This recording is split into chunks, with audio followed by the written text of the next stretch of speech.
Lu semua lagi nonton podcast awal minggu untuk tanggal 17 Agustus. Wah, gila di hari kemerdekaan ini. Baru gue Deno Kalbi, kita sudah di bulan ke-6 tahun 0. Hari keberapa corona gue udah gak tahu lagi. Gue harus bilang sih, gue kayak lama-lama sependapat sih sama Jering. Kayaknya gak ada ya, udah fuck it lah. Lupain aja semua. Ya gak tahu sih, gue even udah gak tahu lagi apa yang harus diperjuangkan. Orang-orang yang bilang flatten the curve juga udah nggak nyerah sama yang dia suarakan. Gua nggak tahu siapa tuh jubir gugus COVID. Nah itu gue gimana nasibnya. Tapi gue baru sadar bahwa anjing sekarang podcast tuh rame banget ya gitu. Dan mereka tuh sebetulnya utang terima kasih ke gue, enggak deh. Semua kalau nggak nginterview orang, obrolan tongkrongan, semua nggak ada yang baru sih. Gue rasa pemerkasa bike to work juga mungkin sakit hatinya kayak gue gitu. I guess dalam hidup tuh gue jadi belajar semua cita-cita menurut gue baik, tapi lo harus mengerti bahwa cita-cita tuh misalnya lu pengen jadi penyanyi gitu, penyanyi tuh ada versi kerennya, ada versi buruknya gitu. Maksudnya kayak podcast, lu pengen jadi podcaster boleh, tapi kayak gue sekarang cuma sibuk nyaksiin orang-orang nyalip gue aja gitu kayak, terus gue nggak bisa ngapa-ngapain, ya udah gitu, anjing lah. Dan itu nggak enak gitu di posisi dimana lu cuma ngeliatin orang-orang nyalip dan lu nggak tahu apa yang harus lu lakukan biar lu back in the game gitu. So hati-hati sama cita-cita lo, karena cita-cita tuh menurut gua ada versi kerennya, ada versi katronya gitu. Penyanyi band, ya bagus kalau jadi band terkenal, tapi kalau lo jadi band penghibur di spa gimana kan? Sama-sama band sih, tapi gitu kan. Bang Adri kok tahu ada band di spa? Gue juga nggak bisa jawab. Dan semua tuh ada versi kerennya loh, maksudnya. Kalau gue mau ngomong polisi, bentar gue dimarahin. Jangan polisi deh, siapa yang nggak bisa nuntut gue ya kira-kira versinya. Ya supir gitu, lo kalau supirnya presiden keren, tapi lo kalau ojol kan nggak keren. Semua ada gitunya. Tukang pijat juga gitu. Gembong narkoba juga gitu. Gue nggak tahu ya keadaan ekonomi di negara kita tuh kayak apa, dan gue cukup yakin kita on the verge of bukan inflasi bahasanya, kayak mau menuju krismon sih menurut.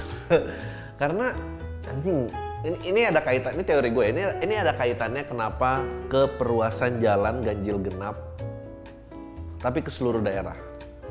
Of course kita kayak pengen bilang ya kalau lo mau seluruh daerah lo bayar pajak mobil setengahnya dong. Enggak, tapi kita tuh, dan gue yakin ada datanya, kita itu ketergantungan terhadap oil dan penjualan di kendaraan bermotor tuh tinggi banget.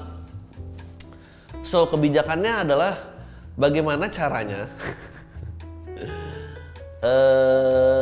transaksi-transaksi ini tetap jalan, tapi tidak membantu, tapi juga membantu pencegahan penyebaran COVID gitu. Gimana caranya gitu? Karena kalau lockdown, mobilitas orang tuh terbatas, jadi nggak ada pembelian terhadap gasolin gitu, nggak ada pembelian terhadap bensin, dan angka penjualan kendaraan bermotor tuh akan turun. Jadi gimana caranya penjualan itu tetap ada tapi pergerakannya dibatasin, makanya ada ganjil genap di seluruh daerah, di semua, di 24 jam dan berlaku di seluruh ruas. Gue tuh jadi jubir pemerintah aja ya. Ternyata ada orang yang bisa bikin make sense tentang kenapa kebijakannya ini. Cause they don't know what to do. Meningkatnya transaksi jual beli sepeda itu adalah orang-orang yang nggak mendukung keutuhan negara ini. Ya orang-orang bike to work itu crippling the economy memang. Jadi semakin banyak penggiatnya. Nggak ada keuntungan finansial yang bisa dibuat dari kehidupan sehat, nggak ada. Selain menjaga kehidupan si customer itu sendiri. Tapi buat ekonomi tuh orang sakit nggak apa-apa, yang penting nggak langsung mati gitu. Jadi kalau dia cukup panjang dan level konsumsinya tinggi, dan dia nggak cepat mati, itu orang-orang yang didukung karena ekonomi tidak bertumpu pada sustainability. Bagaimana caranya menumbuhkan ekonomi kalau kita semua beralih kepada renewable energy? Nggak bisa. Begitu ada renewable energy tuh supply dan demand nggak berlaku lagi. Well, ya supply dan demand nggak berlaku karena supply-nya jadi unlimited. Terus kalau unlimited mau demand seperti apapun dia akan sanggup mengambil. Meskipun waktu itu menarik sih. Kalau gue stop di sini,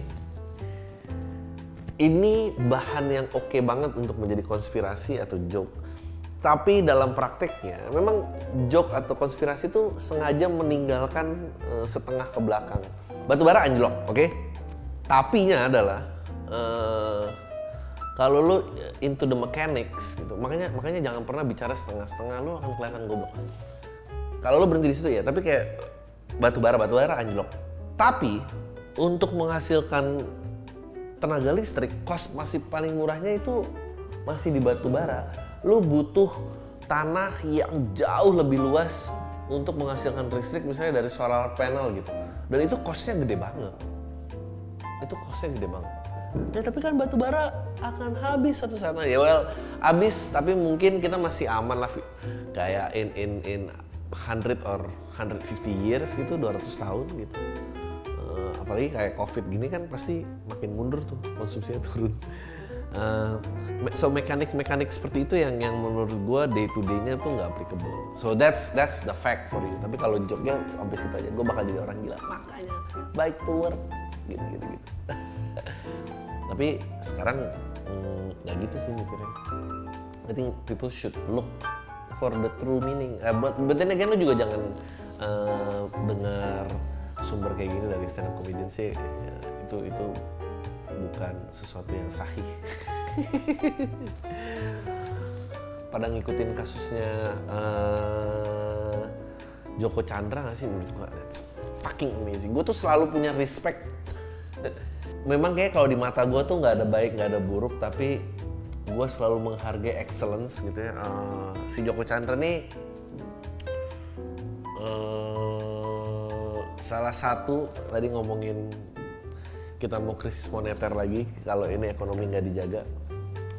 Joko Chandra tuh salah satu orang yang memberikan sumbangsih gitu terhadap terjadinya krisis moneter tahun 98. Jadi dia tahun 99 tuh jadi buron gara-gara menggelapkan dana, mengalihkan penagihan Bank Bali, yang Bank Bali sekarang udah diselamatin, sekarang udah jadi mandiri. Waktu itu ceritanya di Jakarta tuh semua orang kayak banyak banget, like kalau lo lihat sekarang startup gitu ya, dulu di tahun 97-98 itu yang ngetren itu adalah buka bank tuh banyak banget kayak kelontong. Nah akhirnya dia memberikan pinjaman yang nggak punya resource cashnya gitu, nggak ready. Gue lupa peraturannya masih gimana. Akhirnya bubbling kan efek, maksudnya duit kesebar tapi duit nggak bisa ditarik. Sementara ekonominya nggak membuat percepatan roda tuh bisa menghasilkan uang sebanyak untuk membalikin pinjamannya. Bubbling, Krismon langsung jabret. Bank-bank ada yang disuruh merger, ada yang diselamatin, termasuk ya BCA dulu belum bank yang sebesar sekarang. Bank Mandiri tuh gabungan dari beberapa bank. Nah orang ini dia ngegelapin dana, pokoknya kerugian negaranya tuh sebesar 500 miliar.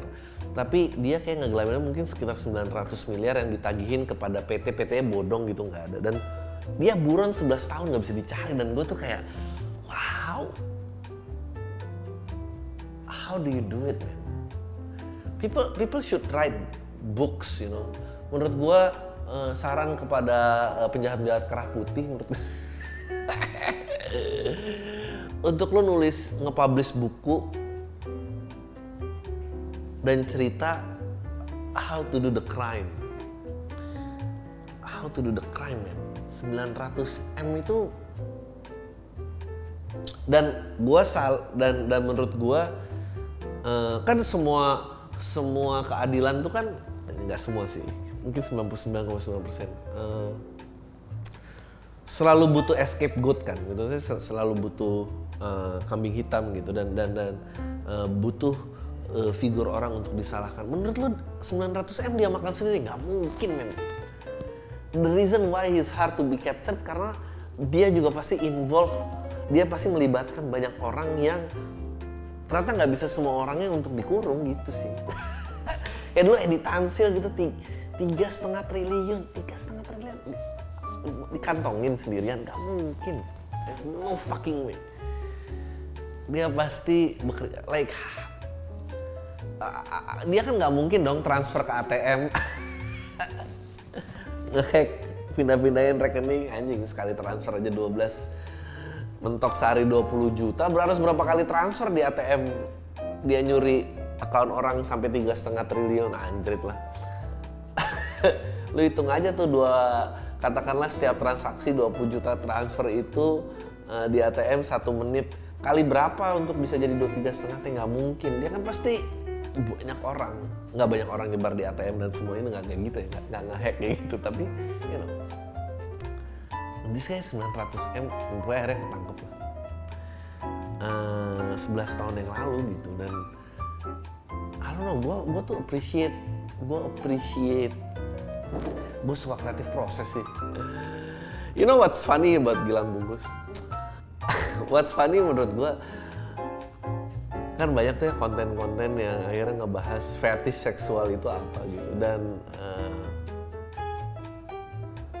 fetish dibungkus sih menurut gue, wow, itu one of a kind gitu. I don't know dia butuh berapa lama dan apa aja yang udah dia lakukan sampai akhirnya ketemu anjing ini nih fetish gue.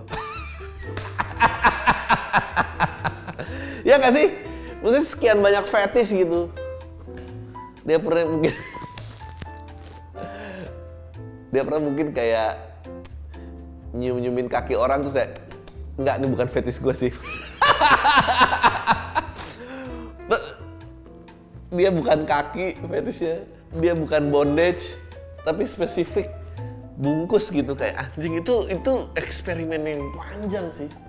Dan mungkin dia pernah ngikat orang dan kayak udah di sini tapi belum ini sih. Terus begitu dia dapat bungkus, ini dia nih. Gue tuh suka banget, gue emang udah gila. Gue tuh suka banget the mindset of white crime, orang-orang white crime criminals gitu, terus pembunuh berseri, serial rapist. Menurut gue mereka harus dihancurin dari masyarakat ini. I'm not saying that. What I'm saying adalah gue sangat suka itu dan gue sering baca dan nonton dokumenter the mindscape of yang menjadi serial murderer dan rapist itu emang makhluk yang berbeda sih. Dan salah satu traits yang selalu ada pada saat menjadi serial, lu selalu ngambil memorabilia. If only dia bisa mengatasi urge-nya dia untuk mengambil memorabilia, Gilang mungkin gak akan dibungkus. If only dia tuh. Makanya jadi serial kriminal pun juga harus baca buku. Lu harus lihat saudara-saudara lu tuh ketangkap karena apa. Gue jadi mentertawakan di ini sih. Emang gue gak boleh bikin joke tentang itu? Boleh dong, gue gak nambah korban ya ini. By the way, if you're offended dengan apapun yang gue katakan, lu baca tulisan gue di Jakarta Post. Kenapa sebetulnya free of speech? Gue nggak ngerti sih kenapa memorabilia tuh selalu penting. It's the same with siapa Reinhardt tuh, dia juga memorabilia kan, dia ngerekam kan. Kalau dia tidak punya itu, dia is clean slate. Gue dulu seneng banget tuh ada series Dexter gitu, dia juga pembunuh berseri yang diarahkan untuk membela keadilan dan dia cuma menghukum orang-orang yang pantas dihukum. Dia pun juga ketahuan gara-gara memorabilia. Dan semua memorabilia sekarang karena era digital tuh jadi artistic value-nya berkurang gitu karena semua pasti foto dan rekam ya. It makes me wonder the next true crime tuh dia harus membuat apa gitu. I don't know. Gue seneng thinking soalnya, gue tenang terus kayak, lo nyampe di situ.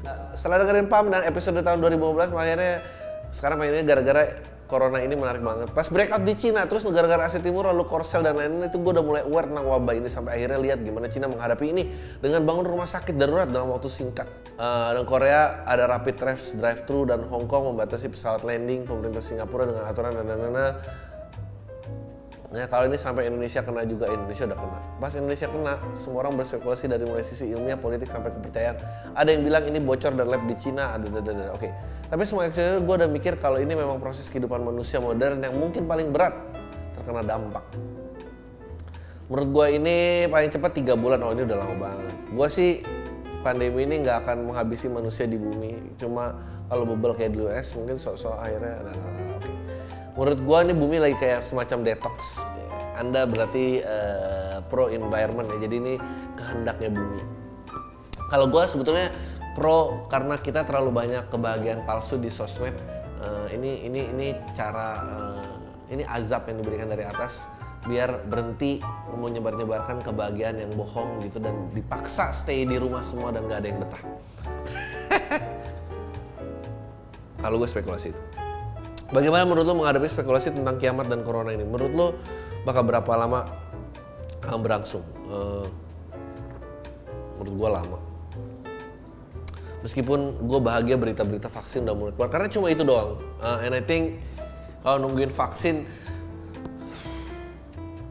akhir 2021 baru lo bisa kembali normal. Maybe. Itu kalau negara lo nggak krismon dan kerusuhan dan apa, ini kita masih utuh jadi negara.